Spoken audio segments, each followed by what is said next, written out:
Princess Rhaenys Targaryen, the queen who never was born on the 7th day of the 7th moon of 74 AC. Her father was Prince Aemon Targaryen, the eldest living son of King Jaehaerys and the good Queen Alysanne. Her mother was a Lady Jocelyn Baratheon, the half-sister of her grandfather and grandmother. She was said to be a large and fierce baby, with the black hair of her Baratheon mother and the pale violet eyes of her Targaryen father, a very striking, unfamiliar combination. As the firstborn child of the Prince of Dragonstone, some in the realm held her as the next in line for the Iron Throne after her father, but there was, as expected, some dispute to this. When Queen Alysanne held the baby Rhaenys in her arms for the first time, court records note she was heard to call the little girl our queen-to-be.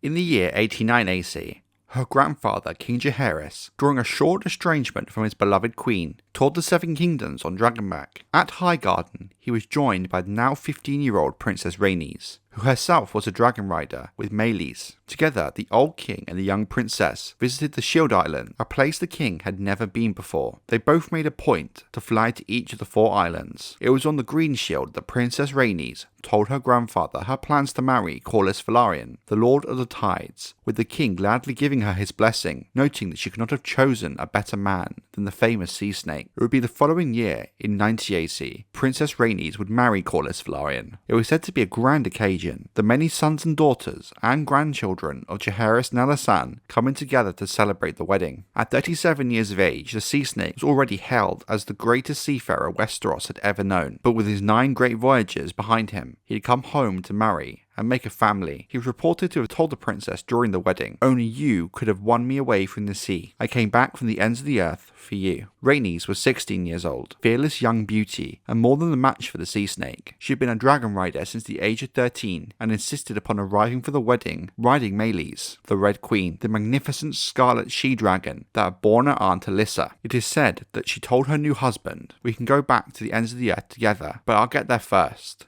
as I'll be flying." But the start of Rhaenys and Corlys' marriage would hardly be peaceful. Between 91 and 92 AC came the Myrish bloodbath. The city of Myr had 2 rival factions fighting for supremacy. The losing faction, driven from the city, tried to establish themselves first upon the Stepstones, then the island of Tarth, where their landing took the Evenstar by surprise. In a short time, they had taken the entire eastern side of the island. By this time, the Myrish were little more than pirates. Neither the king nor his council felt it would require much to drive them back into the sea from whence they came. Rhaenys' father, Prince Aemon, would lead the main assault. The Myrishmen did have some strength at sea, so Corlys Velaryon would first need to bring the Velaryon fleet south to protect Lord Borman Baratheon as he crossed the Tarth with his Stormlanders, to join with the Evenstar's own levies. Their combined strength would be more than sufficient to retake all of Tarth from the Myrish pirates, and if they proved to be in unexpected difficulties, well, Prince Aemon would have his dragon, Craxus. Lord Corlys and his fleet set sail from Driftmark on the 9th day of the 3rd moon of 92 AC. Aemon followed a few hours later,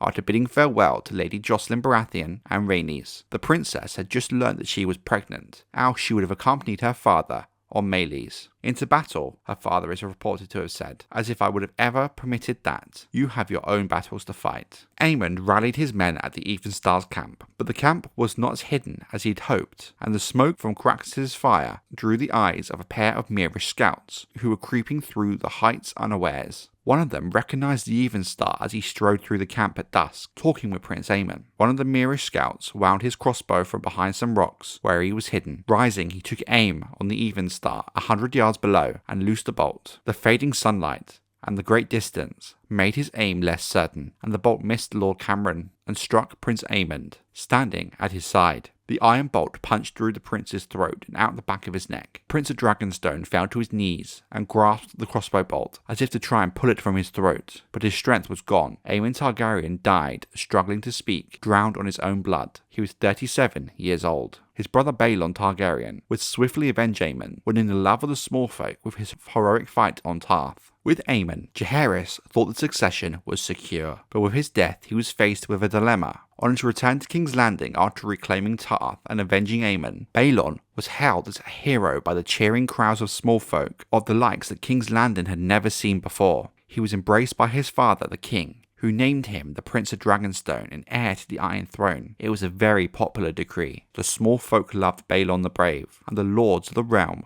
saw him as his brother's obvious successor. The issue is, Prince Aemon had a child. His daughter, Rhaenys. She had become a clever, capable and beautiful young woman. Moreover, Princess Rhaenys was with child when her father died. By granting Dragonstone to Prince Baelon, King Jaehaerys was not only passing over Rhaenys, but also her possible unborn son. The king's decision was in accord with well-established practice. Aegon the Conqueror had been the first lord of the Seven Kingdoms, not his sister Visenya, 2 years his elder. Jaehaerys himself had followed his usurping uncle Maegor on the Iron Throne, though had order of birth alone ruled, his sister Rhaena would have had the better claim. Jaehaerys did not make the decision lightly. He is known to have discussed the matter with his small council relentlessly. Undoubtedly he consulted Septon Bath, as he did with all important matters, and the views of the Grand Maester were given much weight. But all were of accord. Baelon, a seasoned knight of 35, was better suited for rule than an 18-year-old princess, or her unborn babe, who might or might not be a boy, whereas Prince Baelon already had sired 2 healthy sons,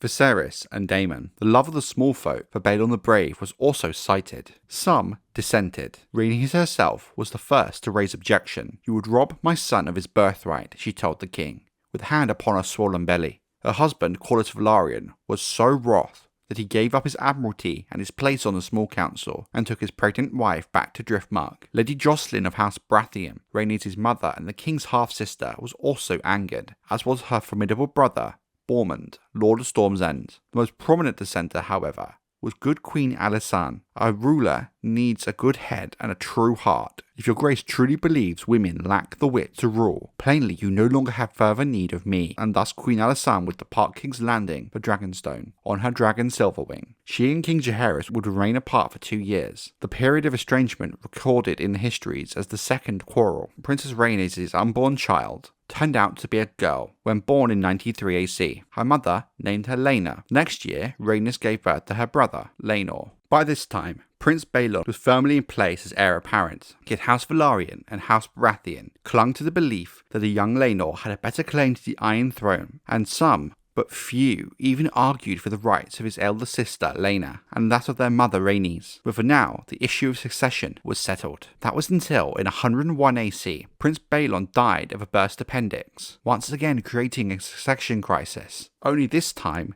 there were dozens of claimants. Baelon had sired 3 sons by his sister Alyssa. 2, Viserys and Daemon, still lived. Had Baelon ever taken the Iron Throne, Viserys would have followed him without question. The claims of Princess Rhaenys and her daughter, Laena Velaryon, were put forward once again, and even if they were to be passed over on the account of their sex, Rhaenys' son Laenor faced no such impediment. Laenor Velaryon was male, and could claim descent from Jaehaerys' eldest son, whilst Baelon's boys were descendants from the younger. Plus, Jaehaerys still had one living son, in Archmaester Vagon. It is rumoured the king offered him the crown, which Vagon rejected, rather suggesting his father call a great council with all the lords of Westeros to settle the matter and create a precedence so no such crisis could happen in the future.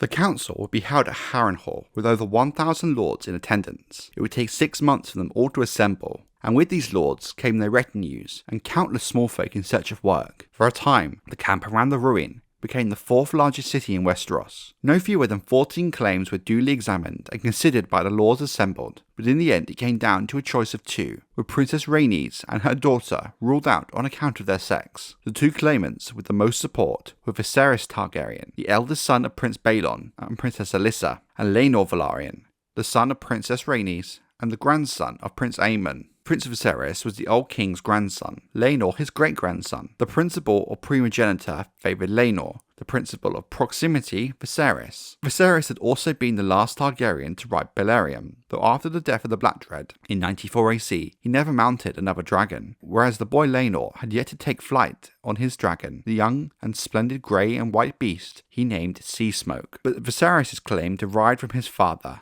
Laenor's from his mother, and most of the lords felt that the male line must take precedence over the female. Moreover, Viserys was a man of 24, Laenor a boy of 7. For all these reasons, Laenor's claim were generally regarded as the weaker, but the boy's mother and father were such powerful and influential figures that it could not be dismissed entirely. Corlys Velaryon tried to use his immense wealth to sway things in the favour of his son with some generous gifts, bringing a handful of lords to his cause, but it would not be enough. By a huge margin, the lords assembled chose Viserys Targaryen as their rightful heir to the Iron Throne. Though the maesters, who tallied the votes, never revealed the actual numbers, it was said afterwards that the vote had been more than 20-1 in Viserys' favour. Rhaenys and Corlys accepted the council's verdict. The vote had been so overwhelming, they saw they had no hope to prevail. In the eyes of many, the Great Council of 101 thereby established an Iron Precedence on the matter of succession. Regardless of seniority, the Iron Throne of Westeros could not pass to a woman,